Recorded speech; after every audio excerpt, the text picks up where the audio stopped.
ଦୁଇଟି ଗଛ ଘରେ ରହିଲେ ଭିକାରୀ ହେବା ସୁନିଶ୍ଚିତ।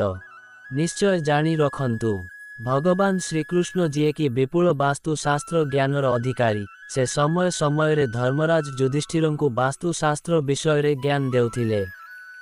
ଭଗବାନ ଶ୍ରୀକୃଷ୍ଣ ଏପରି ଦୁଇଟି ଗଛ ବିଷୟରେ କହିଛନ୍ତି ଯାହାକୁ ଘରେ ଲଗାଇଲେ ଦୁଃଖ ଏବଂ ଦାରିଦ୍ର୍ୟତା ଆସିଥାଏ। ସାଧାରଣତଃ ଗଛଲତା ପରିବେଶରେ ନକାରାତ୍ମକତାକୁ କମ୍ କରି ଶୁଦ୍ଧ ରଖିଥାଏ। ସେହି ଗଛଲତା ହିଁ ମାନବ ଭାବନାକୁ ବଢ଼ାଇଥାଏ। ଯେମିତି କିଛି ଗଛ ଘର ଦ୍ୱାରରେ ରହିବା ଦ୍ୱାରା ତାହା ଶୁଭ ହୋଇଥାଏ ଏବଂ ଦେବତାଙ୍କ ତୁଲ୍ୟ ଘରକୁ ସୁରକ୍ଷା ଦେଇଥାଏ, ସେମିତି ଆଉ କିଛି ଗଛ ଅଛି ଯାହାକି ଘରର ଦ୍ୱାରରେ ରହିଲେ ଘରକୁ ସମସ୍ୟା ଏବଂ ଦାରିଦ୍ର୍ୟତା ଆଣିଥାଏ। ତେବେ ଚାଲନ୍ତୁ ସେହିସବୁ ଗଛ ଗୁଡ଼ିକ ବିଷୟରେ ଜାଣିନେବା। 1. ଅଶ୍ୱତ୍ଥ ଗଛ।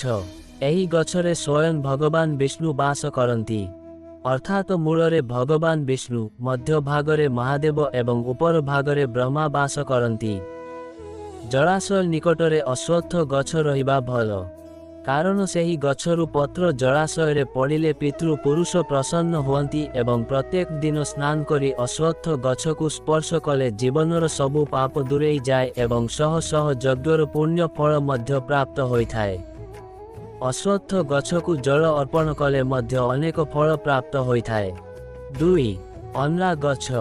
ଏହି ଗଛ ଭଗବାନ ବିଷ୍ଣୁଙ୍କର ଅତ୍ୟନ୍ତ ପ୍ରିୟ ଅଟେ ଏବଂ ଏହି ଗଛକୁ ସ୍ତ୍ରୀ ପୁରୁଷ ଲଗାଇଲେ ଜନ୍ମ ମୃତ୍ୟୁ ବନ୍ଧନରୁ ମୁକ୍ତି ପାଇଯିବେ। ଅଁଳା ସେବନ ଦ୍ୱାରା ଆୟୁଷ ବଢ଼ିବା ସହିତ ନାନା ପ୍ରକାରର ରୋଗ ଦୂର ହୋଇଥାଏ ଏବଂ କେଶ ପାଇଁ ମଧ୍ୟ ଏହା ଭଲ ହୋଇଥାଏ। ଯେଉଁ ଘରେ ଅଁଳା ଗଛ ରହିଥାଏ ସେହି ଘରକୁ ରାକ୍ଷସ କିମ୍ବା ନକାରାତ୍ମକତା ଆସିନଥାଏ। ଏକାଦଶୀ ଦିନ ଅଁଳା ମିଳିଲେ ତାହା ଆଶୀର୍ବାଦ ସ୍ୱରୂପ ହୋଇଥାଏ। 3. ଅଶୋକ ଗଛ। ପୁରାଣ ଅନୁଯାୟୀ ଏଥିରେ ଅପ୍ସରା ମାନଙ୍କର ବାସ ହୋଇଥାଏ।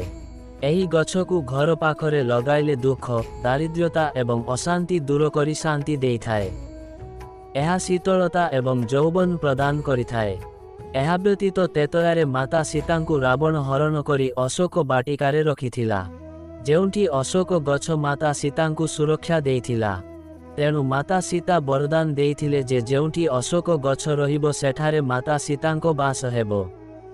4. ଡିମିରି ଗଛ। ମନୁଷ୍ୟ କଳିଯୁଗରେ ଯଜ୍ଞ ନକରି ମଧ୍ୟ ଯଜ୍ଞ ସମାନ ଫଳ ପାଇପାରିବ। ତେଣୁ ମନୁଷ୍ୟକୁ ଏକ ଡିମିରି ଗଛ ଲଗାଇବା ଉଚିତ, ଯାହାଦ୍ୱାରା ଯଜ୍ଞ ସମାନ ଫଳ ମିଳିବ। 5. ନିମ ଗଛ।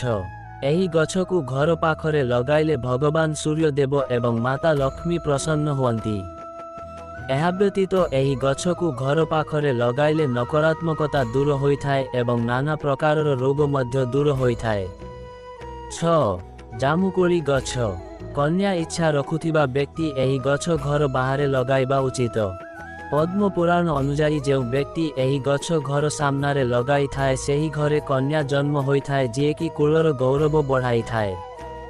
7. ବେଲ ଗଛ। ବେଲ ଗଛରେ ଭଗବାନ ଶିବ ଏବଂ ଗୋଲାପ ଗଛର ଦେବୀ ପାର୍ବତୀ ବାସ କରନ୍ତି। ତେଣୁ ବେଲ ଗଛ ପାଖରେ ଗୋଲାପ ଗଛ ଲଗାଇଲେ ମହାଦେବ ଏବଂ ପାର୍ବତୀଙ୍କ ଆଶୀର୍ବାଦ ପ୍ରାପ୍ତ ହୋଇଥାଏ।